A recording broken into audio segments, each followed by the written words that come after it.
सिंध और बलूचिस्तान के मुख्तलिफ शहरों में रात गए बारिश। हैदराबाद, मिटियारी, टंडो लायार, मातली, हाला, न्यू सईदाबाद, भिटशाह, सांगड़, टंडो आदम, शहदादपुर समेत गिरदोनवाह में बारिश के बाद नशेबी इलाके ज़ेरे-आब। सड़कों पर पानी जमा, 130 फीडर स्ट्रिप कर गए। लतीफ़ाबाद का बड़ा हिस्सा तारीकी में डूब गया। फीडर्स बंद होने के बायस निकासी आब का अमल। बलूचिस्तान में कोहे सुलेमान पर बारिश, ऊंचे दर्जे की सैलाबी सूरत हाल। दानासर में तेज़ बारिश के बाद 2 मकामात पर लैंड स्लाइडिंग। N50 कौमी शाहरा पर ट्रैफिक मुअत्तल। पंजाब से कोयटा जाने वाली मुसाफिर बसें धानासर जबकि शिरानी की हदूद में खैबर पख्तूनख्वा जाने वाली मुसाफिर गाड़ियां फंस गईं। ट्रैफिक में फंसी गाड़ियां लैंड स्लाइडिंग की जद में आने का खदशा है।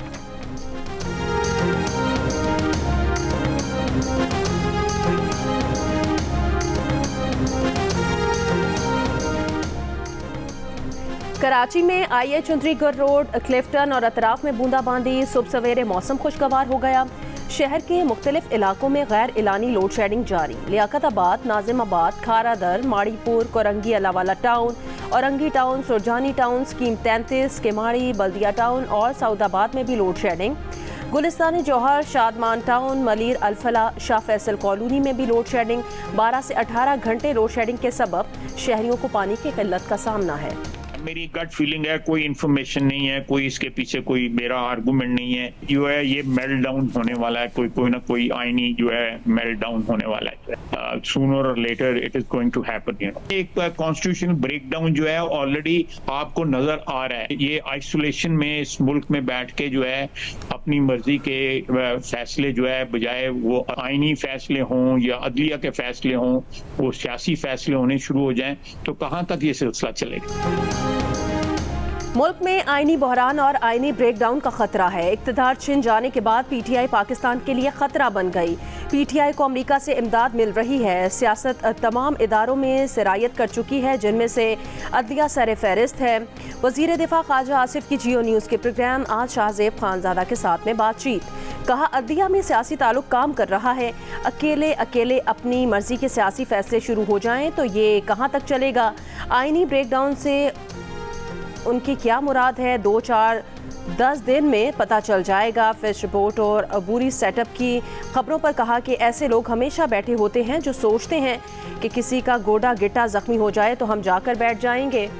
PTI पर पाबंदी का फैसला जल्दबाजी में हुआ। फैसला इत्तेहादियों की मुशावरत से किया जाएगा।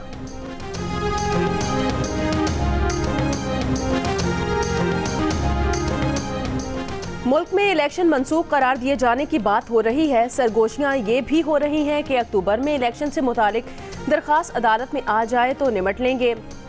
वज़ीर दिफा ख्वाजा आसिफ का इंकिशाफ। कहा, मुल्क में गैर यकीनी माहौल है जिसमें सियासतदानों के साथ साथ अदलिया का भी हिस्सा है। इलेक्शन मंसूख करने की बात हो रही है, मगर हम ऐसी किसी सूरत हाल का भरपूर दिफा करेंगे। इलेक्शन के नतीजे में हमें जो स्पेस मिली है उसके एक इंच का दिफा करेंगे। हमारे पास जो दवा मौजूद है इस्तेमाल करेंगे।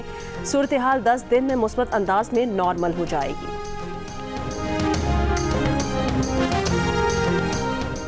तहरीक इंसाफ के सीनियर रहनुमा हामिद खान ने भी मुल्क में आईनी ब्रेकडाउन का खदशा जाहिर कर दिया। कहा, मौजूदा हुकूमत खुद गैर आईनी हरकतों से मुल्क को आईनी ब्रेकडाउन की तरफ ले जा रही है। सुप्रीम कोर्ट के फैसलों पर अमल दरामद नहीं होता तो सारा आईनी निज़ाम तबाह हो जाता है। पहले भी इसी वज़ीर आज़म ने इंतखाबात से मुतालिक सुप्रीम कोर्ट के फैसले पर अमल नहीं किया था। जियो न्यूज़ के प्रोग्राम आज शाहजेब खानजादा के साथ में बात करते हुए हामिद खान ने कहा कि सुप्रीम कोर्ट में एडहॉक जजेस की तैनाती गलत और बदनीयती पर मबनी इक़दाम है। माजी में गलत फैसले करने के लिए एडहॉक जजेस को इस्तेमाल किया गया है।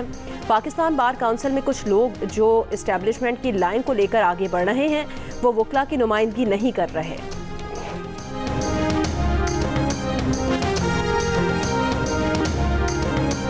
एडहॉक जज लगाने से मुतालिक जुडिशल कमीशन का इजलास आज होगा। चीफ जस्टिस पाकिस्तान काजी फाइज ईसा सदारत करेंगे। जस्टिस रिटायर्ड मकबूल बाकर ने ज़ाती वजूहात की बिना पर सुप्रीम कोर्ट का एडहॉक जज बनने से माजरत कर ली। जस्टिस रिटायर्ड मकबूल बाकर का कहना है कि एडहॉक जज की तैनाती आईनी है। इस मामले पर होने वाली तनकीद बिला जवाज़ है। इससे पहले जस्टिस रिटायर्ड मुशीर आलम भी सुप्रीम कोर्ट का एडहॉक जज बनने से माजरत कर चुके हैं।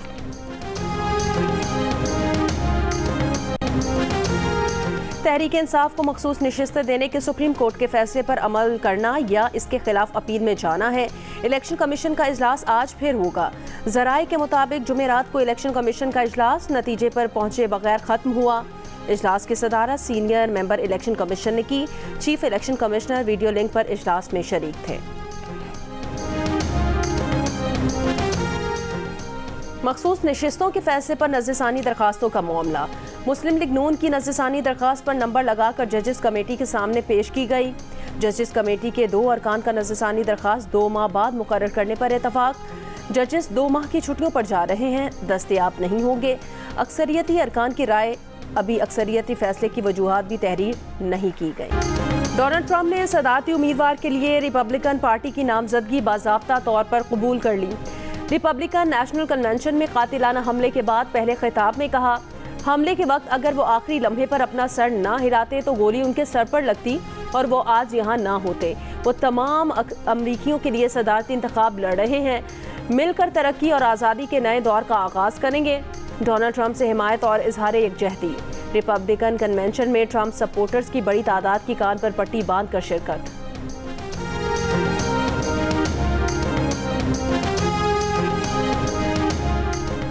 अमेरिका के सदर जो बाइडन ने दोबारा सदारती उम्मीदवार न बनने पर गौर शुरू कर दिया। अमेरिकी अखबार के मुताबिक सदर बाइडन के इंतहाई करीबी अफराद का कहना है जो बाइडन ने दस्तबरदार होने के लिए अभी अपना जहन तो नहीं बनाया, ताहम बज़ाहिर वो इस हकीकत को तस्लीम कर रहे हैं कि उन्हें मुमकिना तौर पर इस दौर से दस्तबरदार होना पड़ेगा। साबिक स्पीकर नैन्सी पेलोसी का कहना है कि बाइडन को सदारती दौर छोड़ने पर जल्द तैयार कर लिया जाएगा। बाइडन इस फैसले पर पहुंचने के करीब तर हैं कि सदारती दौर से बाहर होना ही बेहतर होगा।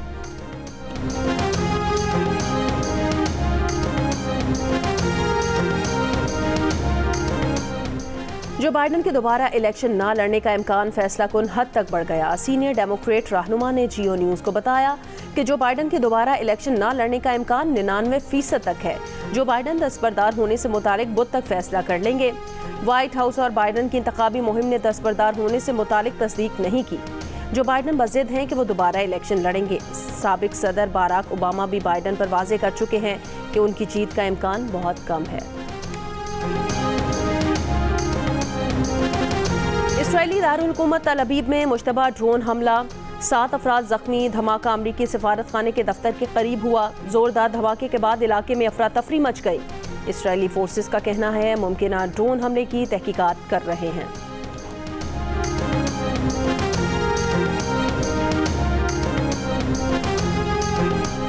अवैस लगारी साहब IPPs का डेटा शेयर करें। साबिक वफाकी वजीर गौहर एजाज का मौजूदा वजीर तवानाई से मुतालिबा। कहा उनकी जिन बातों को बेखबरी करार दिया जा रहा है वो हकीकत है। 48% IPPs 40 बड़े खानदानों की मिल्कियत हैं जो 50% की सलाहियत से चल रही हैं और इसकी 100% कीमत वसूल कर रहे हैं। बिजली की असल कीमत 30 रुपये यूनिट की बजाय 60 रुपये नाजायज़ वसूल की जा रही है। गुज़श्ता रोज़ गौहर एजाज ने कहा था अरबों खरबों के कैपेसिटी चार्जेस सिर्फ IPPs को नहीं सरकारी बिजली घरों को भी मिल रहे हैं। जवाब में अवैस लगारी का कहना था IPPs मुआहिदों को हुकूमती गारंटी है जिसे मनसूख नहीं कर सकते। हुकूमत ऑडिट करके मुआहिदों का जायजा ले रही है। जिस IPP से फ़ायदा नहीं उसे खैर बात कह देंगे।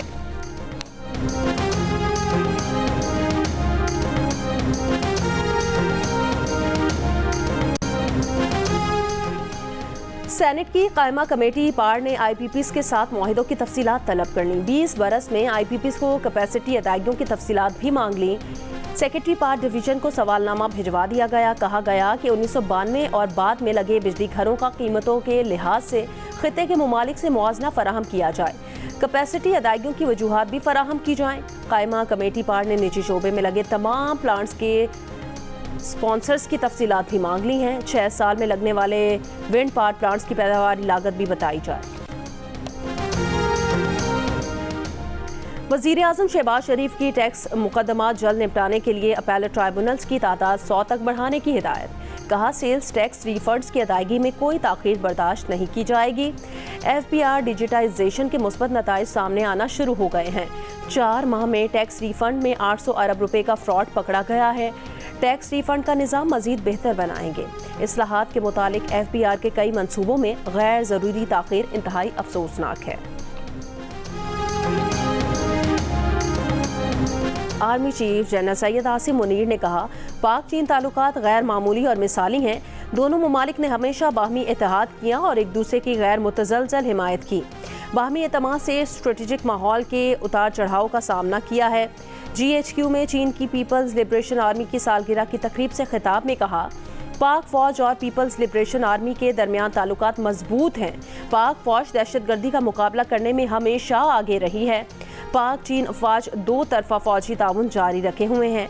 तकरीब के मेहमान खुसूसी चीनी सफीर ने कहा, दहशतगर्दी से निपटने के लिए अपने भाइयों के साथ मिलकर काम करने को तैयार हैं। पाक फौज ने पाकिस्तान और खत्ते के अमन और इस्तेहकाम के लिए बड़ी कुर्बानियाँ दी हैं। कोई भी ताकत पाक चीन दोस्ती और अफवाज के दरमियान भाईचारा खत्म नहीं कर सकती। बानी PTI और बुशरा बीबी ने तोशाखाना नए रेफरेंस में अपनी गिरफ्तारी चैलेंज कर दी। इस्लामाबाद हाई कोर्ट में दायर दरखास्त में मौक़िफ़ अपनाया कि आइंदा किसी भी मुकदमे में गिरफ्तारी इस्लामाबाद हाई कोर्ट के अहकामात से मशरूत की जाए। नए तोशाखाना रेफरेंस में गिरफ्तारी गैर कानूनी है, रिहाई के अहकामात जारी किए जाएं। तोशाखाना के नए रेफरेंस में नैब टीम ने जुमेरात को फिर बानी PTI और बुशरा बीबी से 1 घंटे तक तफ्तीश की। 8 रोज़ा रिमांड में नैब टीम चौथी बार तफ्तीश के लिए पहुंची थी।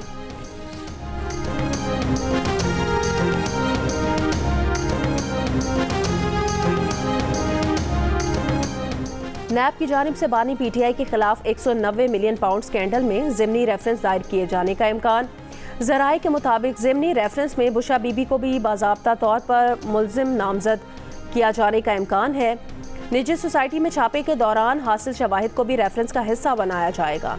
एग्जीक्यूटिव बोर्ड इजलास की मंजूरी के बाद ज़िमनी रेफरेंस दायर किया जाएगा। नैब की टीम तफ्तीश मुकम्मल होने पर अपनी रिपोर्ट हेडक्वार्टर्स भेजेगी।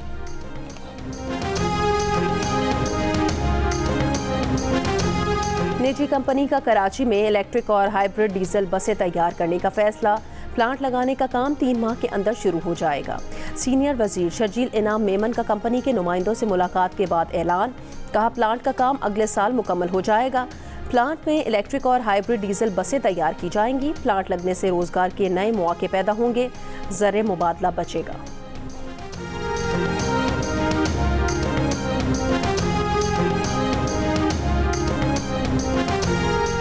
गवर्नर सिंध इनिशिएटिव के तहत हैदराबाद में IT कोर्सेज के टेस्ट की तैयारियां मुकम्मल। नियाज स्टेडियम में बड़ी तादाद में कुर्सियां लगा दी गई। IT कोर्सेज के लिए टेस्ट शाम 6 बजे शुरू होगा। पहले मरहले में 50,000 से ज़ायद नौजवान टेस्ट में शिरकत करेंगे। नियाज स्टेडियम में टेस्ट 21 जुलाई तक जारी रहेंगे। गवर्नर सिंध कामरान खान टिसोरी का कहना है, सिंध को पाकिस्तान का IT सूबा बनाने जा रहे हैं।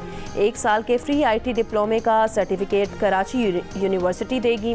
गूगल के साथ मुआहदे के तहत टेस्ट के बाद बच्चों को गूगल सर्टिफिकेट भी जारी होगा।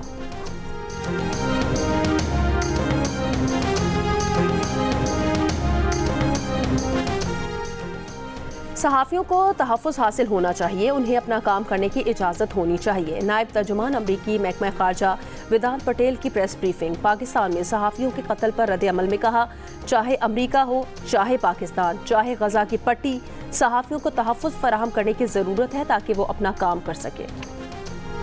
इंग्लैंड के इलाके लीड्स में हंगामा आराई के बाद पुलिस की एक कार उल्टा दी गई और एक बस को आग लगा दी। बरतानवी मीडिया के मुताबिक वेस्ट यॉर्कशायर पुलिस ने कहा कि लेक्सर स्ट्रीट के एक घर में गड़बड़ की इत्तला पर पुलिस को बुलाया गया था, जहां हंगामा शुरू हो गया।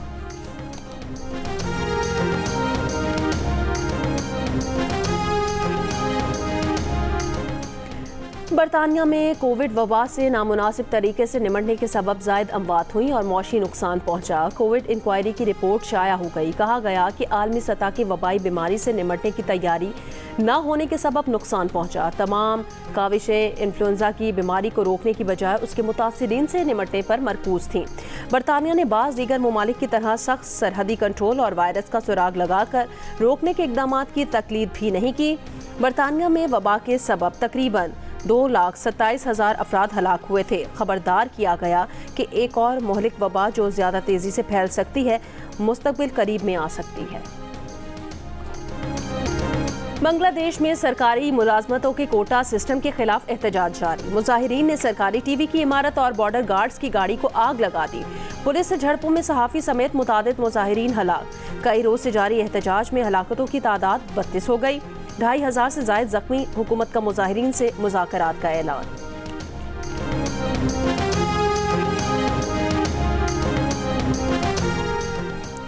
इसराइली टैंकों की रफा में दोबारा पेशकदमी शुरू। वस्ती शिमाली गजा में इसराइली तैयारों की बमबारी। कल से अब तक मजीद 50 से जायद फ़लस्तीनी शहीद। पनाहगुज़ीन स्कूल खैमों पर हमलों से गुज़श्ता 10 रोज़ में 500 फ़लस्तीनी शहीद कर दिए गए। अक़वाम मुत्तहिदा में फ़लस्तीनी सफ़ीर ने गजा में जारी कत्लेआम को तारीख की बदतरीन नस्लकुशी करार दे दिया। इसराइली पार्लियामेंट ने फ़लस्तीनी रियासत के क़याम के खिलाफ करारदाद मंजूर कर ली। अमरीकी सीक्रेट सर्विस की डायरेक्टर अरकान कांग्रेस के सवालात की बौछार। सेनेटर मार्शा ब्लैकबर्न का कैम्बरली से मुस्ताफ़ी होने का मुतालबा। सेनेट ब्रीफिंग में इंकिशाफ हुआ कि सीक्रेट सर्विस ट्रंप के स्टेज पर आने से 10 मिनट पहले खतरा भांप चुकी थी, फिर भी ट्रंप को स्टेज पर आने दिया गया। हमला रोकने में नाकामी पर डायरेक्टर सीक्रेट सर्विस पूछताछ के लिए 22 जुलाई को हाउस कमेटी के सामने पेश होंगे।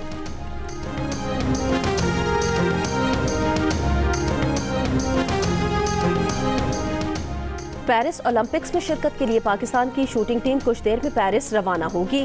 शूटर गुलाम मुस्तफ़ा बशीर कराची, कशमाला तलत और गुलफाम जोसेफ इस्लामाबाद से रवाना होंगे। दस्ते में शरीक 2 तैराक अहमद दुरानी और जहां आरा नबी 22 जुलाई, जबकि जेवलिन थ्रोअर अरशद नदीम और स्प्रिंटर फाइका रियाज 24 जुलाई को जाएंगे।